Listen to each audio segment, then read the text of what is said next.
আজকে ঈদের দিনে সবাই খুব আনন্দ করবে এবং সবার পরিচয় সবাই পরিবারের সঙ্গে কিন্তু মিলেমিশে থাকবে।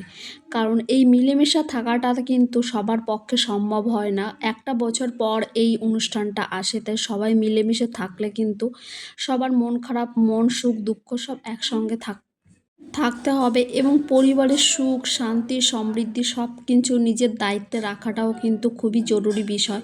কারণ সবাই কিন্তু এটা রাখতে পারে না। হ্যালো, গুড ইভিনিং এভরিওয়ান, তোমরা সবাই কেমন আছো?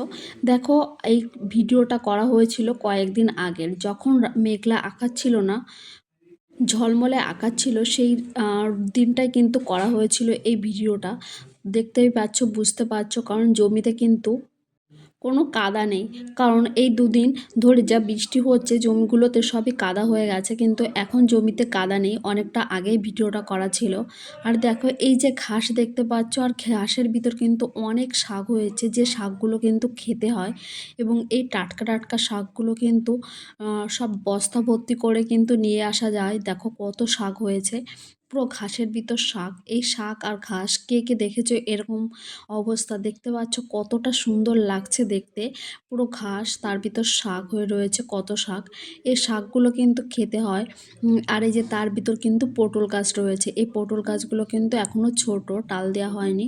আর তার ভিতর কিন্তু জমিটায় শুধু শাক আর শাক, তার সঙ্গে ঘাস, দুটো কিন্তু একসঙ্গেই রয়েছে এবং সুন্দর লাগছে দেখতে। দেখো সবুজ প্রকৃতি। আর এই দেখো পটলের লতাটা কতটা বড় হয়েছে। এই লতাগুলো যখন বড় হবে তখন কিন্তু আবার এখানে টাল দেওয়া হবে। আর একটা জমির সঙ্গে আর একটা জমিতে যাতে যাতায়াত করতে না হয় সেজন্য দেখো বেড়া দিয়ে বেঁধে রাখা হয়েছে। বেড়া বলতে এখানে তার দিয়ে বেঁধে রাখা হয়েছে। আর ওই সাইডে দেখতে পাচ্ছ শশার জমি। এই সুন্দর পরিবেশটা তোমাদের নিশ্চয়ই ভালো লাগছে, কারণ সবারই ভালো লাগারই কথা। পুরো চারিদিকে সবুজ প্রকৃতি। আর এখন কিন্তু বেলা 6টা বাজে, আর দেখতে পাচ্ছ রোদও কিন্তু উঠে গেছে। তারপর মাঠ থেকে এসে যেহেতু অনেকটা বেলা হয়ে গেছিলো, তারপর কিছু একটা রুটি খেয়ে নিলাম, কারণ পেটে খিদে লেগে গেছে। তারপর দেখলাম আজকে রান্না হয়েছে সবই কচুর রেসিপি, একটা কচু ভাজা আর একটা কচু বাটা। আর তার সঙ্গে রয়েছে ডিমের ঝোল, এবং তার সঙ্গে যে ডিমটা করা হয়েছে পটল দিয়ে।